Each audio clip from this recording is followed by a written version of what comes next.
পিছন দিয়ে কেউ আসবেন না, আইনের লোক ছাড়া আর কেউ আসবেন না পিছনে দিয়ে।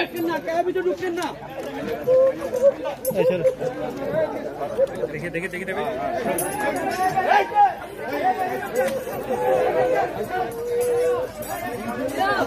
সমস্যা নেই ভাই, আইনের লোক ছাড়া আসবেন না।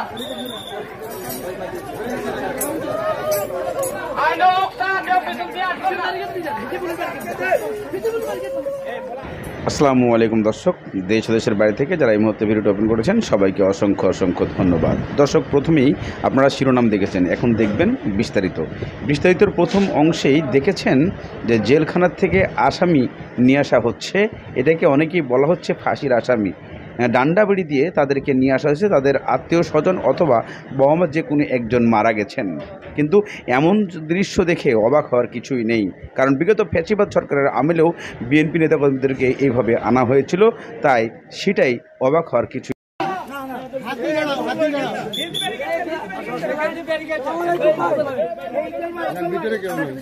পিছন দিয়ে কেউ আসবেন না, আইনের লোক ছাড়া আর কেউ আসবেন না পিছনে দিয়ে।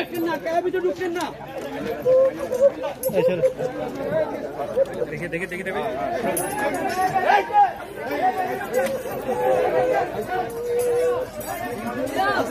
সমস্যা নেই ভাই, আইনের লোক ছাড়া আসবেন না। আইনের লোক ছাড়া কেউ পিছন দিয়ে আসবেন না।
বলেন বলেন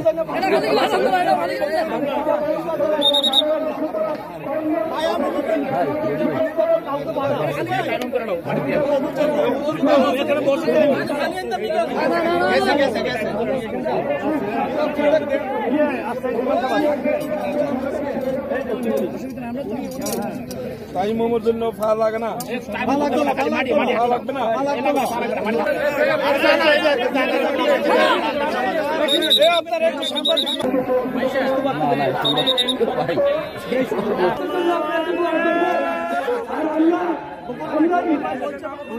প্লিজ আমার বাবারে মাফ করে দিবেন আপনারা।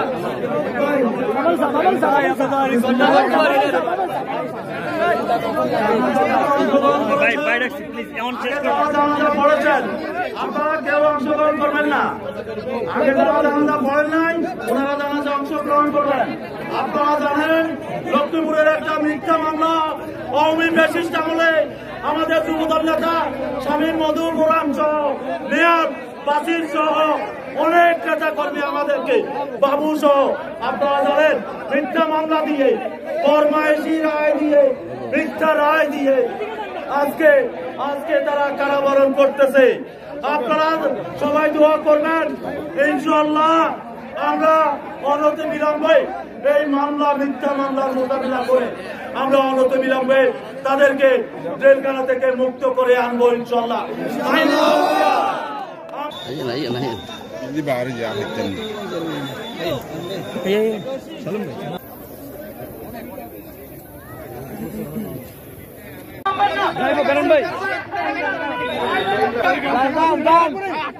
মধু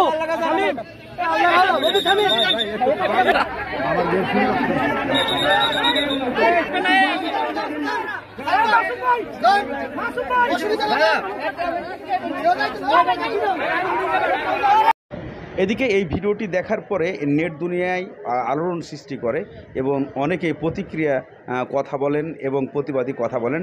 আবার অনেকেই বলেন এটা অন্য কিছু ভাবার নেই, কারণ ফ্যাসিবাদ সরকারের আমলেও এইভাবেই তাদেরকেও তা হাত পা বেঁধে আনা হয়েছিল এবং তার মা বাবা মাটি যখন দিতে আসে তাকে এভাবেই আসতে হয়েছে।